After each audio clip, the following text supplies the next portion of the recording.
Hey guys, welcome back to the Vanity Chair. It's Shay. Thanks for stopping to watch my video today.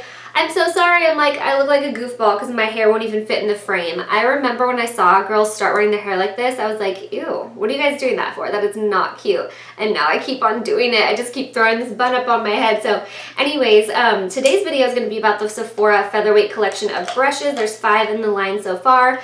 I purchased these back in like May, I want to say. I shared them with you guys in a haul, said I wanted to use them for a while and review them, so that's what I'm doing today. If you know me, you know I'm just a brush freak. I love brushes. I have so many. I wish I could hold them all together and show you guys because it's ridiculous. I just basically want to go through the function, the price, what I personally use each brush for, how I feel about the quality, just to help you guys out in deciding if you want to spend your money on it. So let's just get started. So first off, I just want to tell you guys about all 5 brushes real quick, some things they share. They are all vegan, they are all synthetic, and they are all cruelty-free. Being synthetic, that just means that you can use them for liquids, creams, powders, whatever. So they're very multi-purpose in that way. And when I washed all of them, they dried super fast. And I think that's because they are synthetic as well. They don't absorb so much of your product. Again, they don't absorb so much water when you're washing them. So they just dried really fast, which was really great.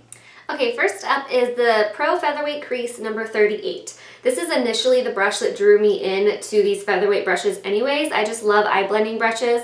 This is the first one I saw. I picked it up, grabbed the whole line a couple days later. I just knew I needed it. So this retails for $22. This is going to be great for that first shade you go in with in your upper crease area. I like to call it like the best friend shade, transition color, something like that. That's what you'd use this brush for. Initially, I did not like this brush, I'm not going to lie. I got home and it was just so soft. Obviously from the name you can tell all these brushes are super soft, featherweight, but they're all really nice and airy and light and soft. But this was so soft that it wouldn't really do anything for me. I would go in and it would put the color down initially, but then when you went to blend, it would just not do enough to blend it out because it was just kind of like moving all together, if that makes any sense at all. But once I got in there and washed it and roughed it up and used it a couple more times, now I really like it. This is going to be basically like a 224 for MAC. So I definitely think this is a good one to grab. Just show that brush who's boss right in the beginning, rough it up, because I didn't like it at first until I roughed it up, and now it's great.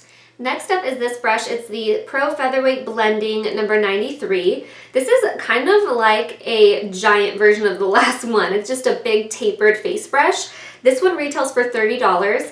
This one I use to set my whole face with powder, just like a light dusting of translucent powder.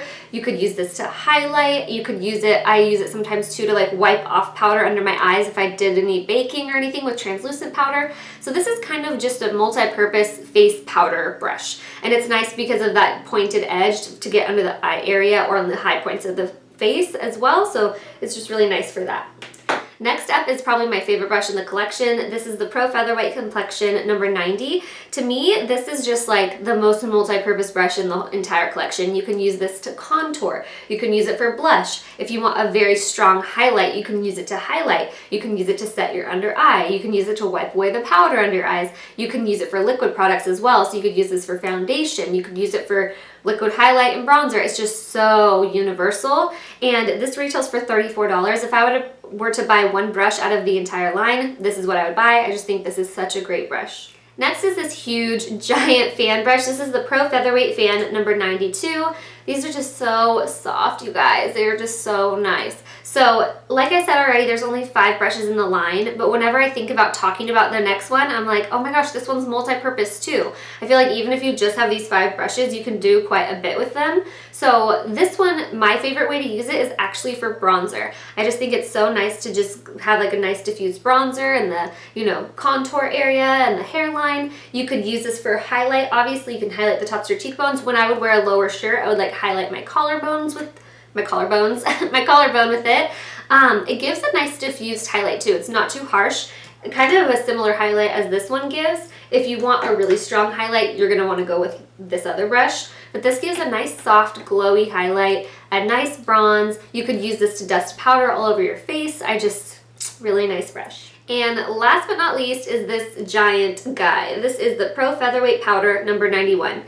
If you want to spoil yourself and get yourself just a nice, sturdy, good, soft, amazing powder brush, go out and get this. This is just so nice and luxurious feeling. So this retails for $40. This is just exactly what I just said, like a powder brush. You can dust your whole face with translucent powder. What I like to do is when I'm using my MAC Studio Fix foundation powder, that's how I apply it because it's nice and soft, but it's dense enough to pack a lot on there.